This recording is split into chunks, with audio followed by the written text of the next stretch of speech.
ያፌት በክፍል 174 ላይ እንግዲህ ያፌት መጥቷል።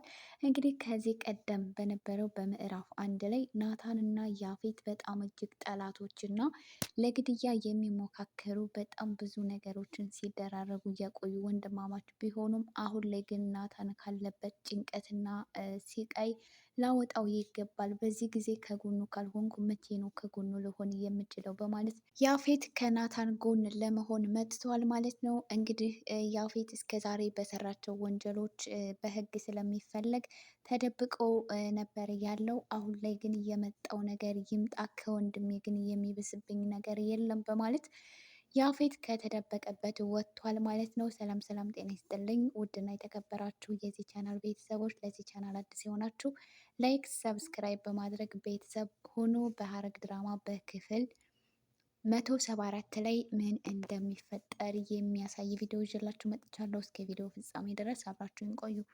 ሐረግ ድራማ ላይ ተደብቀው የነበሩ ሚስጥሮች እና አዳዲስ ነገሮች እየታዩ ይገኛል። እንግዲህ በትላንትናው ክፍል እና በዚህ ሰሞን ቪዲዮ ላይ በጣም ብዙ አዳዲስ ነገሮች እየተፈጠሩ ነው። በዚህ በተፈጠረውም ነገር ደግሞ ኤፍራታና ናታን በጣም ከባድ ጊዜ እያሳለፉ እንደሆነ እንመለከታለን። በትናንትናው ቪዲዮ ላይ ደግሞ አቤል ቢኒያም በህይወት እንዳለ ከዚህ ቀደም ቢያውቅም ነገር ግን ደግሞ ፂን ለማግኘት እንደዚህ ሙከራ ያደርጋል ብሎ በጭራሽ አስቦ አያውቅም ነበረ። ከዚህ ቀደም አቤል ሉሊት እንዳላበደች ሲያረጋግጥና እንደዚሁም ደግሞ ወዴት ሄዳ ከማን ጋር እንደምትገናኝ ለማየት በሚከታተልበት ሰዓት ነበር ቢኒያም በህይወት እንዳለና እንዳልሞተ ያወቀው ማለት ነው። እንደዚሁም ደግሞ ቢኒያም በአሁኑ ሰዓት የወይዘሮ ሉሊት ተባባሪና አጋዧ እንደሆነ አቤል በደንብ ጠንቅቆ ያውቃል ማለት ነው። እንግዲህ ናታን እስር ቤት በነበረበት ሰዓት አቤል ሊጠይቀው እንደሄደ ምን እንደተፈጠረ ሲጠይቀው ልጃቸውን የገደለችው ሉሊት እንደሆነች ነበረ የነገረው ማለት ነው። እንግዲህ አቤል እንዴት ይሄ ሊሆን ይችላል? ምናልባት ያልተረጋገጠ ነገር እንዳይሆን እያለ ሲያስብ ነበረ ማለት ነው። ስለዚህ አቤል ደግሞ እዚህ ነገር ላይ ቢኒያም እጁ እንዳለበት በደንብ ያውቃል ማለት ነው። ስለዚህ እንደምንም ብሎ ቢኒያምን አግኝቶ እዚህ አጠገብ እንዳይደርስ ማስጠንቀቅ እንዳለበት ነው። አለዛ ግን ወደዚህ ጋር የሚጠቃና ወይም ፂን ለማግኘት የሚሞክር ከሆነ ትልቅ ዋጋ እንደሚያስከፍለው አስጠንቅቆት እንደሚመጣ እየተናገረ ነበር ማለት ነው። ሌላው ነገር ደግሞ ፂን ሲጠየቃት የነበረው እንግዲህ ሉሊት ጋር በነበረችበት ሰዓት ስልክ የደወለላት አቤል ነበር ማለት ነው። በፍጥነት እንድትመጣ ከጠየቃት በኋላ ፂ እንግዲህ ሉሊትን ወንድሜ ጀምሮታል እኔ ደግሞ ጨርሰዋለሁ ብላ ሉሊትን ለመግደል ሄዳ ነበረ። ነገር ግን አልተሳካላትም ማለት ነው። በስተመጨረሻ ስልክ ተደውሎላት ነበረ የወጣችው።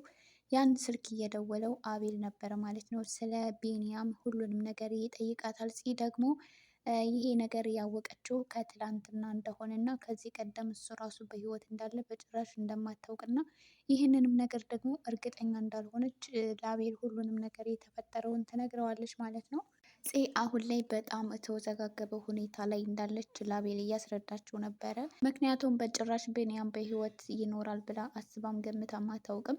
ነገር ግን ስልክ ከተደወለላት በኋላ ምናልባት ሌላ ሰው እየተጫወተብኝ እንደሆነ ብዬ ቴክስት ሲላክልኝ አስቤ ነበር። ነገር ግን ድምፁን ስሰማው ደግሞ የራሱ ድምፅ ነው ብላ ከዛ ራሷን ስታ ሁላ እንደወደቀች የተፈጠረውን ነገር ለአቤል ካስረዳቸው በኋላ እኔ በህይወት እንዳለ ከዚህ ቀደም አውቃለሁ፣ አልሞተም። እሱ ደግሞ የሉሊት ተባባሪ ነው፣ ከሉሊት ጋር አብረው እንደሚሰሩ አውቃለሁ በማለት ለፂ ይነግራታል ማለት ነው። ስለዚህ ወንድሜ ልጅ ግድያ ላይ የእሱም እጅ አለበት ማለት ነው በማለት ፂ በጣም ትናደዳለች። ከዚህ በኋላ ግን ከሱ ጋር አብራ መሆን እንደማትችልና መቼም ቢሆን ይቅርታ እንደማታደርግለት ነው ለአቤል ስትናገር የነበረው ማለት ነው። አቤልም ፂን ቢያምናትም ነገር ግን ደግሞ ምናልባትም ደግሞ ፍቅር አሸንፏት ለቢኒያም ታደላ ይሆን የሚል ስጋት አድሮበታል። ምክንያቱም ከዚህ ቀደም በጣም ብዙ ጊዜ አቤል እንደሚወዳትና እንደሚያፈቅራት ሲነግራት እሷ ግን ከወንድምነት እየዘለለ እንደማታየው በጣም በተደጋጋሚ ስትነግረው ስለነበረ ምናልባት ያላት ስሜት የወንድምነት ስለሆነ ወደ ቢኒያም ልትሄድ ትችላለች የሚል ትልቅ ስጋት አድሮበታል ማለት ነው። አሁን ላይ እዚህ ቤተሰብ ላይ እየተፈጠረ ያለው ነገር በጣም አወዛጋቢና ግራ የሚያጋባ ነገር ነው። እንግዲህ ያኔት እዛ ቤት የገባችው መበቀል የምትፈልገው ሰው አለ። እንግዲህ ከአባቷ ጋር በመመሳጠር እና ተመካክረው ወደዛ ቤት እንደሄደች በጣም ግልጽ ነው። ነገር ግን አሁን ላይ ነገሮች ሁሉ ወደ እሷም እየመጡ እንደሆነ ያሳያል ማለት ነው። እንግዲህ በትላንትናው ክፍል ላይ ናታንን እስር ቤት ለመጠየቅ በሄደችበት ሰዓት ይህን ሁሉ ምስጢር እንደዚሁ ልታውቂ አትችይም። ስለዚህ ምናልባት አንቺም የሉሊት ተባባሪ ልትሆኚ ትችያለሽ፣ እመኝኝ አለቅሽም እያለ በውስጡ እየዛተባትና እንደሚገላትም እየተናገረ ነበር ማለት ነው። በስተ መጨረሻ ግን ለቃል አንድ መልእክት እንድታደርስለት በሚስጥር ሰጥቷት ነበረ። እሷ ግን ያኔት ያንን የሰጣትን ደብዳቤ አንብበዋለች። ደብዳቤውም እንግዲህ ቃል እዚህ ከገባ አይቀር እሱ እንዳደረገው ተናግሮ ናታን ነፃ ወጥቶ ከዛ ከእስር ቤት እንዲወጣና ሉሊትን እንዲጨርሳትና እንዲገላት እንደሚፈልግ እንደዚሁም ደግሞ የእሷ ተባባሪ የነበሩትን ሰዎች መግደል እንደሚፈልግ ከዛ በኋላ መቶ እሱን ነፃ አውጥቶ እሱ እስር ቤት እንደሚገባ የሚገልጽ ደብዳቤ ነበረ የጻፈለት ማለት ነው። ያኔት እንግዲህ ካነበበች በኋላ ለቃል ወስዳ ትሰጠዋለች ማለት ነው። እንግዲህ ቃልም በያኔት በጣም ተናዶባት እና ከዚህ ከእስር ቤት ከወጣ እንደማይለቃት እያስጠነቀቃት ነበረ። ያኔትም ቀድሞውኑ ከዚህ ከእስር ቤት ስትወጣ አይደል እንደ ይሄንን የምታደርገው ያለች ስትዘባበትበት ነበረ ማለት ነው። እንግዲህ ቃል በጣም ተናዶ ነበር ጥሏት የሄደው።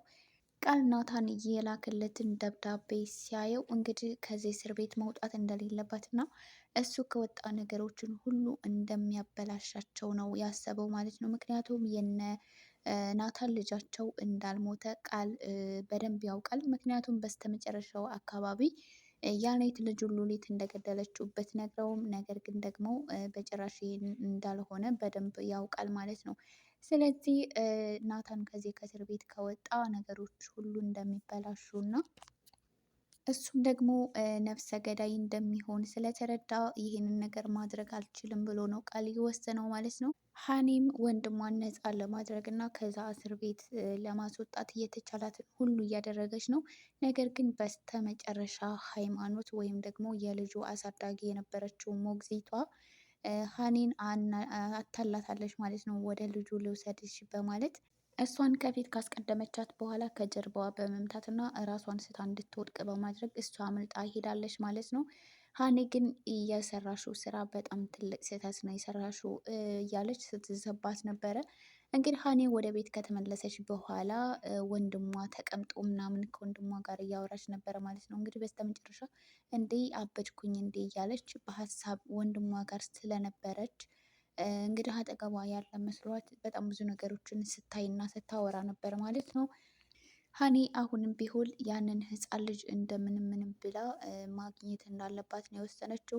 የሃይማኖትን ቤተሰቦቿን ስላገኘሻቸው ሀኒ ደግሞ ለብቻዋ አይደለም ይህን ነገር እየሰራች ያለችው የሚያግዟት አብረዋት የሚሰሩ ሰዎች ስላሉ እንደምንም ብላ የሀኒን ቤተሰቦች በመያዝ ሃይማኖት ያንን ህፃኑ የት እንዳለ እንድትናገር ለማድረግ እየሞከረች ነው ማለት ነው። እንግዲህ ሀኒ ምናልባት ህፃኑን ካገኘችው ናታንና እንደዚሁም ደግሞ ቃል ከእስር ቤት ነፃ የሚሆኑበት አጋጣሚ ይኖራል ማለት ነው። ምክንያቱም ሉሊት በህይወት ስላለች ማናቸውም አይታሰሩም ማለት ነው። አሁን ላይ የሚልቀው ቤተሰብ የሚያውቀው ሉሊት እንደሞተች ነው። ነገር ግን ሉሊት በህይወት አለች ማለት ነው። ገኒም እንግዲህ ሉሊት እንደሞተች ነበረ የምታውቀው ማለት ነው። ነገር ግን ገኒ ስትነግራት በህይወት እንዳለች እና ናታን ደብቆ እንዳስቀመጣት ነበር የነገረቻት። ይህንን ከሰማች በኋላ ነበረ ወደ ሉሊት በመሄድ ልትወጋት እየነበረው ማለት ነው። እንግዲህ ሐረግ ድራማ ላይ በጣም ብዙ አዳዲስ ነገሮች እየወጡ ነው በምዕራፍ 2 ማለት ነው።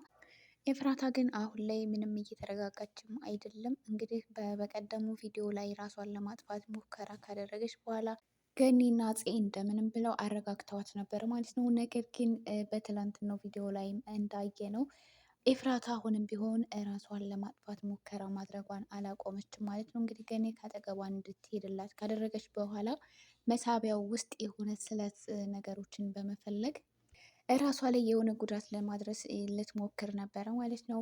ነገር ግን ገኒ ካረጋጋቻትና እንዴት እኔንስ ያላንቺ መኖር የምችል ይመስልሻል ወይ? እንዴት ታስጨንቅኛለች ስትላት፣ አዎ መኖር ትችያለሽ ምክንያቱም ኖረሻለን በማለት ገኒን ስትናገራት ነበር ማለት ነው። እንግዲህ ገኒ ኤፍራታ ንግግር ትንሽ ልቧ ተነክቶ ነበረ። ብዙዎቻችሁ የኤፍራታ ሲቃይ ይበቃል፣ ልጇን ማግኘት አለባት፣ ከዚህ በኋላ አትሰቃይ የሚል በጣም ብዙ ኮሜንቶች እየታዩ ነበረ። ከዚህ በኋላ እንግዲህ ከትንሽ ቪዲዮዎች በኋላ ኤፍራታ ልጇን አግኝታ በደስታ እንደምትኖር እና እነሱን ደግሞ ሲያሰቃዩቸው እና ይህንን ሁሉ መከራ ሲያደርሱባቸው የነበሩ ሰዎች ደግሞ የእነሱ መከራ የሚቀጥልበት ጊዜ እየደረሰ ነው ማለት ነው፣ ሩቅ አይደለም። ሐረግ ድራማ ተከታታዮች ለዚህ ቻናልም አዲስ የሆናችሁ ላይክ፣ ሰብስክራይብ በማድረግ ቤተሰብ ሁኑ። ቤተሰብ የሆናችሁ ከልብ እናመሰግናለን። በቀጣይ ቪዲዮ እስከምንገናኝ ለሁላችሁም ሰላማችሁ ይብዛ።